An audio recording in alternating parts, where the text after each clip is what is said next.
Who goes there?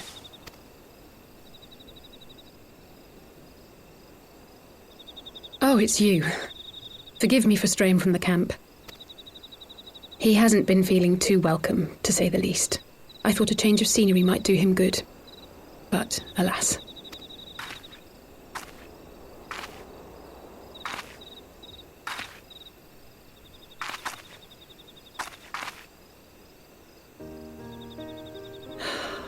It's so quiet out here. The stars spread out before us, beckoning across time and space.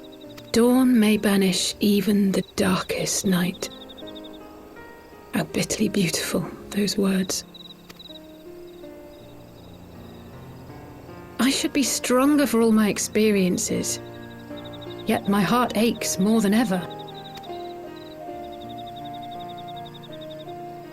I never understood why Grandfather gave his life that day.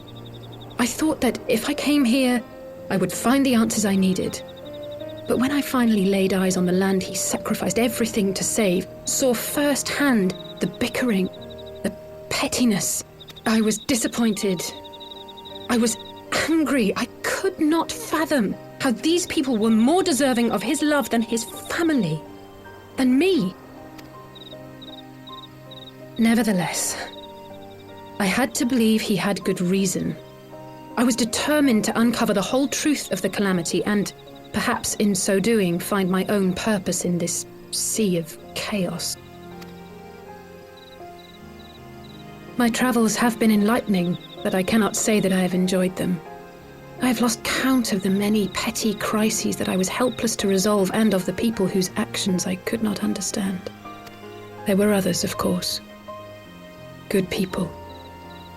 People with whom I felt a kinship, whose lives I could not save. I found myself asking what it was all for. Why try if I was doomed to fail in the end? But then I recalled Grandfather's words to my father, years ago before he left Charlayan behind forever. To ignore the plight of those one might conceivably save is not wisdom, it is indolence. We must all protect that which we hold most dear in the manner of our own choosing. We have to try, do we not? Of course, it's one thing to try and another to do. There were times while I was tracking the warriors of darkness when I faltered, when I was afraid. But then I thought of my brother, of Urianger.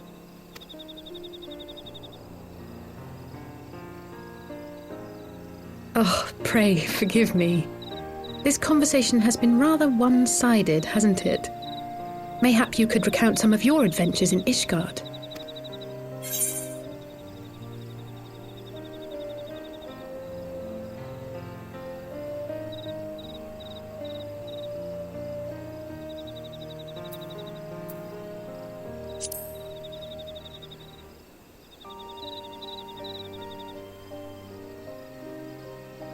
We had no clear memories of our life in the hinterlands, having returned to the motherland as infants. Nevertheless, I am quite familiar with Master Matoya, as is every Charlayan. I should like to speak with her someday. 'Twould not surprise me if Alphino's recent maturation was at least somewhat due to her sage guidance. I would never tell him this, of course, but there have been moments when I've caught myself thinking of him as an elder brother. The hopes and dreams of so many rest on your shoulders, warrior of light. As long as the sun rises, we can but carry on, for the sake of those we hold dear.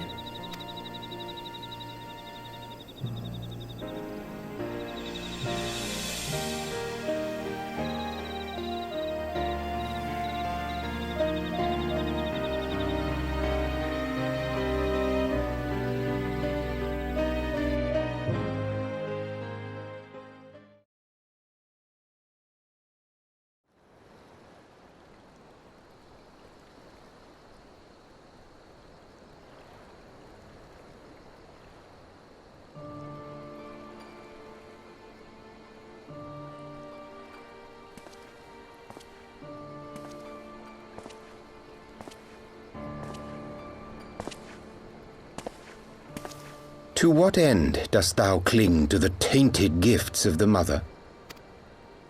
Every tool has its purpose. Even this.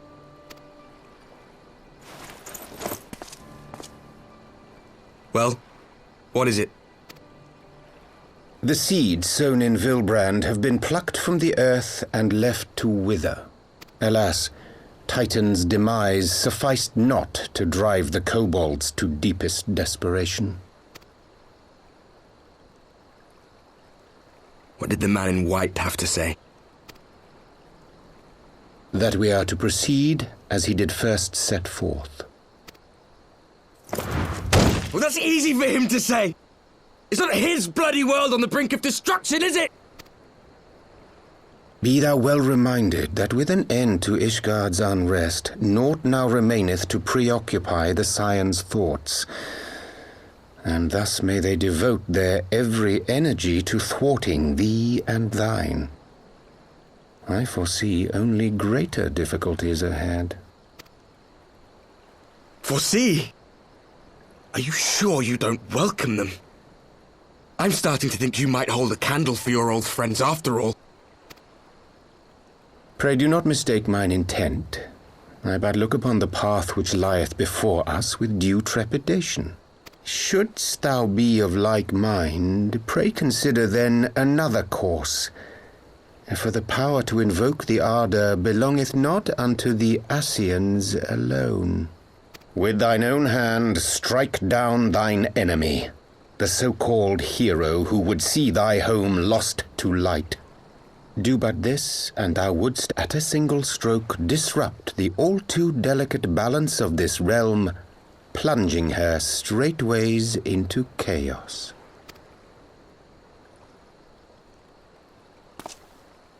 You do realize what you're suggesting, yes? To ignore the plight of those one might conceivably save is not wisdom, it is indolence. The words of my teacher, and a creed I hold close to my heart.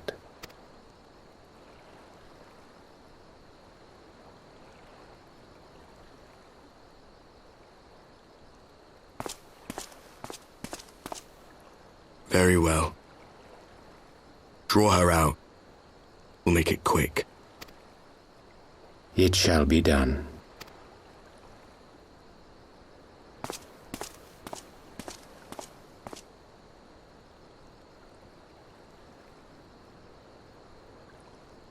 What good a creed one cannot uphold?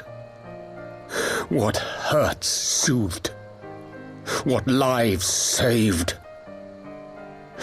Oh, hapless fool, what hast thou wrought by thine own hands? Minfilia, my friends, I shall not now beg your forgiveness. Full deeply though it paineth me to walk it, I shall not stray from my chosen path. As Moonbreeder remains steadfast, so too shall I.